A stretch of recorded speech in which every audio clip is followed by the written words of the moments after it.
Alrighty, it's been fun trying to get the headlights working on this thing.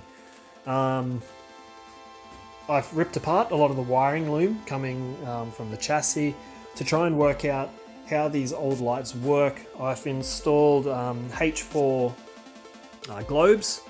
In the low beam globe, there's a H4 bulb. In the high beam globe, there is a H1 bulb. That one there is a dummy, so it's just the left and right. The one on the left is source and this one's ground. Because the old style, first off, a massive thanks to Glenn on the Australia First Gen Celica page, and also Douglas. I put a post up just saying, hey, how do these new style lights convert over to the old style? The old globes were sealed units with where the outer casing of the old sealed units weren't earthed, so that didn't mean anything. Where in this case, the new style H4 globes, that ground wire there actually grounds out through the whole casing of the globe. So when you install it, everything's wired up correctly. When you install it and you have your normal low beams turned on, and then you push this one into the bucket, it turns on because the power earths out and it ignites the globe, which turns on the high beam. So that's an issue because I don't want high beam on all the time when I turn my low beams on. So to rectify that, we need to stop this outer casing from earthing on the chassis, which is opposite to the way these are supposed to be used. The way they are supposed to be used is input 12 volt power and earth plug, or earth. It doesn't matter if this is earthed, if it's used the way it should be. This 12 volt power would generally be given to the globe via a relay that is sent a signal by your high beam switch. So high beam switch turns on, ignites the relay, takes power from the battery, ignites this 12 volt, earths out on the chassis or wherever it earths out, and you have a high beam running. These old cars do things a bit differently. They have low beam 12 volt power going in here, so whenever you have your normal low beams turned on, this 12 volt source is active 100% of the time. Then on the left hand side, that would normally be the ground pin, you have another wire, the high beam wire coming off this globe as well, plugging into this side. Now these are both powered of 12 volt. Yeah, well, that doesn't sound right, but lo and behold, it is. What happens when you turn the switch to high beam in the car is it cuts voltage to this high beam wire, which earths it, allowing the globe to turn on. And that's all good and dandy.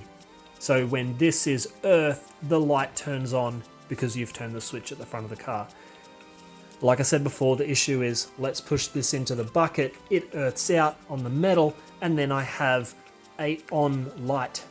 So to fix it, I need to work out a way of getting some kind of rubber insulator or seal on this front facing part of the bucket, because that's the only part that touches the globe when it actually mounts in, and the retaining rings are screwed onto the globe. So what we got to do is work out a way of literally not allowing the contacts to touch and not earthing. But again, it's opposite. Hopefully you're following. I'm a bit all over the place. All right, hold the phone before I do any more. Just got another update on First Gen Celica page. It seems like the issue I have, and it does make perfectly good sense, I'm running a H1 globe and a H1 bulb, and these are designed to earth out on the casing. Adam on the Celica forum just notified me, it brought to my attention that this isn't the issue of it earthing out. The issue is that I've got the wrong globe, or the wrong bulb or whatever. The bulb I need to use is called a H3C, and apparently it doesn't earth out on the chassis. It's got two terminals coming off the top with a black ring around them, and I'm hoping that they fit into this globe housing. They look very similar. I'll put an image up now for you so you can have a look while I blabber on. They look very, very similar as this rectangular design on the body with a kind of a plate ring at the bottom. And I'm hoping that it will slide down into that casing and clip on. And when it does clip on, I hope that that little tiny ring or casing doesn't earth out on the body of this. So before I go, I was going to actually start sealing that head globe surround to stop it from earthing out. But if all I need is a different globe, I'm just going to get the right globe. So I'm going to put this on pause. It really sucks. I was at Super Cheap Auto today and I bought a bunch of wires and everything that I needed to stuff around with everything. And I wish I knew that then, because I could have just popped in, but it is now night time and Super Cheap ain't open. So hopefully next time you see me, I have the right globe and I have working headlights. And it is now the next time you see me, kind of, you don't, but I'm here. Anyway, I now have the correct globes. These are H3C. And as you can see, that little black end at the bottom there looks to be, protected from the casing of the bulb itself. So fingers crossed these work. I'm just going to pull the H1 out and have a look and see what the difference is between them. I actually started putting some molding around this light just before I figured out that the globe is the issue, not the earthing out.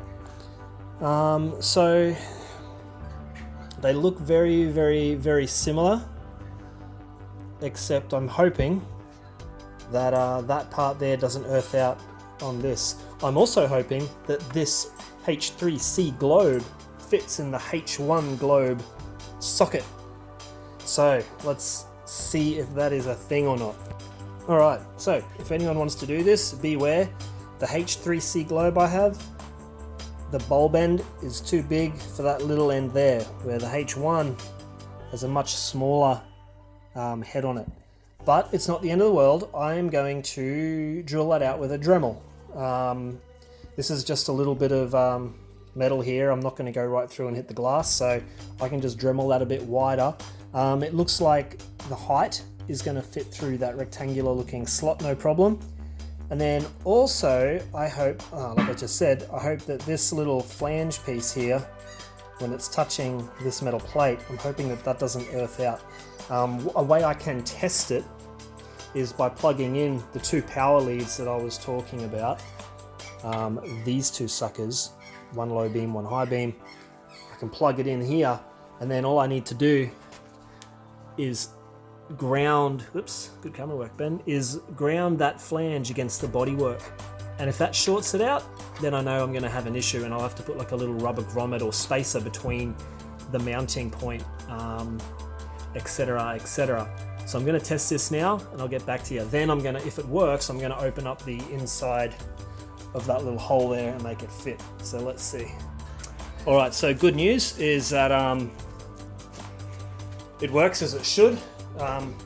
Right now, that switch was me turning the low beams on and the high beams stayed off, so that's good. Now I'm going to turn the high beams on.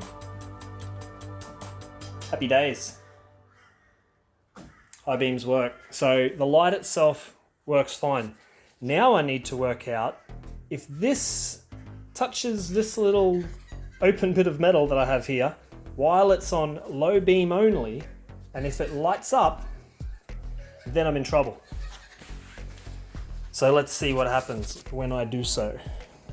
Let's blow up a light globe together, everybody. Oh, I'm touching it and it's not turning on.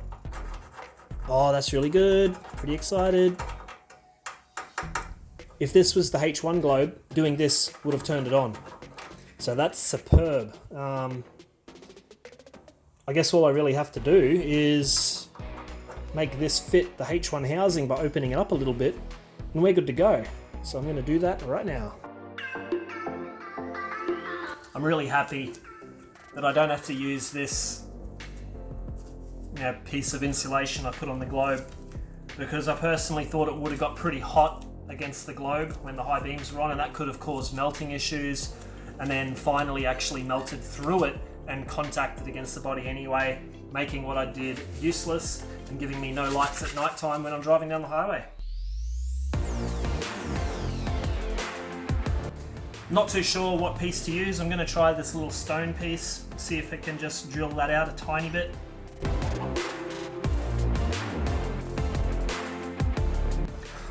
Alright, fingers crossed that's enough. As soon as I find my globe, I'll try it. Alright, so that went in really well. It now just fits in through there, which is wonderful. I now have a new issue. The little support piece that goes over the top of this needs to be opened up a little bit, because that's a little bit rounder than the traditional, I know what I'm talking about. The little flat piece there is designed to fit in there. This one does not, so I need to actually open this up now. So the stone piece worked really well to drill that out, but I think I'm going to use a bit of sandpaper on the end of the Dremel just so it doesn't wear the stone out as fast.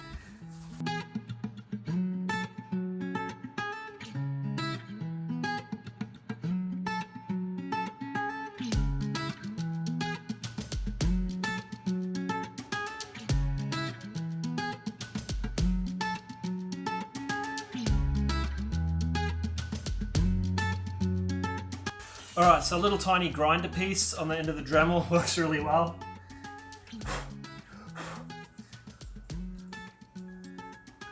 Very, very close to having that fit in. I just don't want to go too big or I'm not going to be able to have anything to grip onto when it closes. So a little bit more, we're in business.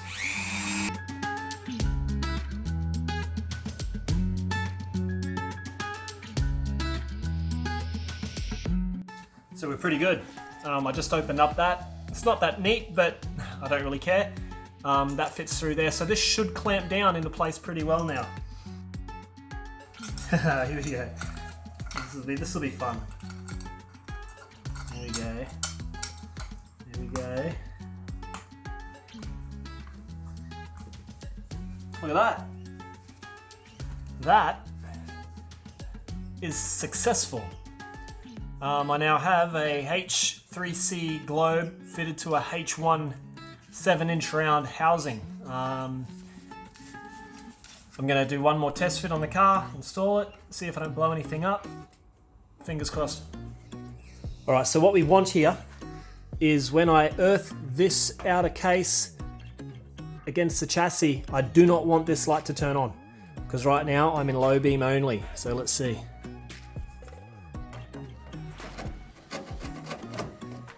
Looking good.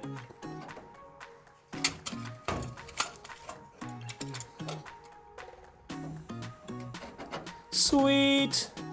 All right, that was good. They didn't turn on when I pressed it against the chassis. Now when I turn high beam on, yes, we have success. Okay, so that's how you do it. If you want to put a H3C globe into a H1 housing, we figured it out. Also, if anyone has struggled with this before, now we know that the H3C globe is the globe you need to use for high beams if you're going to keep the original wiring on the car and if you're not going to redo all your relays and all that kind of stuff. And just remember that the two leads going into the globe are both powered when the low beams are on, and when you want high beams it takes power from one of the wires, creating your negative positive power. So again, massive thanks to all the guys on the Australia First Gen Celica page. They helped me out heaps working this out. It's been a bit of a headache, but they've come through and they led me in the right direction. And now I have working headlights. So I'm going to get along to tidying up all that wiring that I made an absolute turkey of. I'm happy I did it though, because there was a bunch of wires that were totally unneeded, which I've tidied up and cleaned out of the way. I'm going to make that really neat with some new wrap. And get it all back together nicely again. So, now to install them. Before I do that, I just got a box of goodies. I do not know what's on the inside of these. I'm really hopeful that it's some parts for the lights while I'm on the subject. That would be actually great. I have a lot of parts rocking up over the next week or two, trying to get this bad boy finished. Sorry, bad girl, Evelyn, of course. All right, let's see what's in here. Oh, we still don't know. Still don't know. I still don't know. Oh, I think it is. Okay, so we've got some rubber mounts for the bonnet. They go there, and in here as well are some of the hood side mounts that somehow fit in there. I think they go under that somewhere. I'll work out how to install them, but they're rubbers so that the hood doesn't press metal against metal. That's good, I needed those. Oh, my new door window winders. Yes. Some horns. Yes. And I'm pretty happy that this is what they were. The rings, the retaining rings for holding the actual lights into place. Plus, new buckets. Because, I mean, really, these look like crap. I did my best to spray them black, but I'm going to be putting these on. They're actually also numbered and leaded. L1, L2, R1, R2. I don't know if L and R means in relation to the driver, but I'll work that out as I install them. These little feet here must be for R. These little things here, I'm thinking. I'll work this out. But anyway, I'm really happy that they've rocked up with the lights. So now that I'm actually back into the process of installing them, perfect timing. I'm going to get them on the car, and hopefully when we're done, I've got a nice looking front. We'll see how we go. I know you're not going to see them, because once the new globe is in, you can't see the bucket at all. But it's just good to know that there are new ones in there, something less to go wrong. So that one is in place, it fits really well. One thing you do need to do to make these fit, by the way, just so everybody knows, these are the headlights that I bought. They're from Auto One Castle Hill. The boys down there will look after you. They told me which ones I needed, so I bought them. And apart from the little globe bulb issue thing, I'm pretty happy with them. So that's them there, semi-sealed. So you've got a H1 and a H4.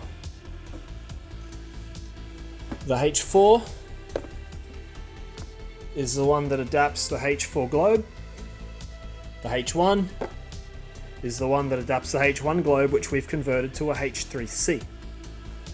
To make these fit into the housings, when you put these retaining rings on, these little positioners or spacers need to be removed. It puts way too much distance in between this bracket and the face of that screw. So with those little brackets left on, it goes to about there and it won't actually sit flush or tighten up.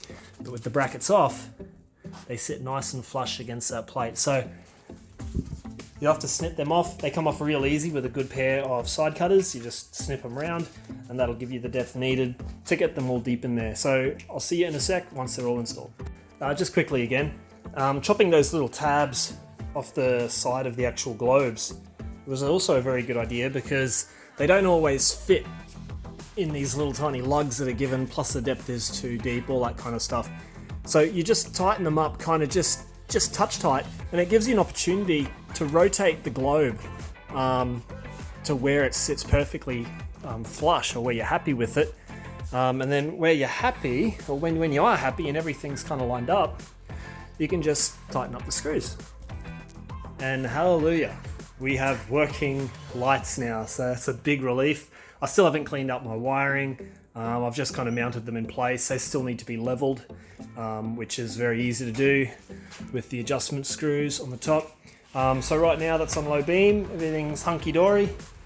Get it onto high beam.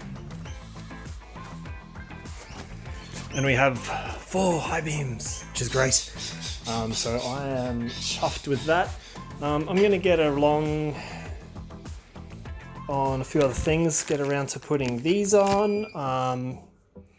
I've got my door handle things, which I'm not too fussed about. The horns, like I said before. So yeah, that's about that. I'm done with the headlights. I don't want to touch them anymore. I got to clean up the wiring. But again, thanks to everyone on the Celica forums. You helped me out a lot. I hope this little tiny thing I did here with changing the H3C globes into the H1 housings worked, or at least helped you guys out. Because yeah, it was a pain in the butt for me to work out. So yeah, pretty happy about all that. More than anything, I'm happy I got headlights, so that's great. Really happy about that. I have ordered a new whole switch mechanism because this one's a bit funky. It doesn't quite hold high beam on, the contact points in there are a bit funny, so that's on the way. It'll get replaced. They're about $90 to $100 for a new one, which is great. I ordered the rubber seal for the back, that should get here soon. The boot's pretty much completed, except for buying a space saver and putting it in and mounting it. Thanks heaps. Good luck with your headlights, everybody else.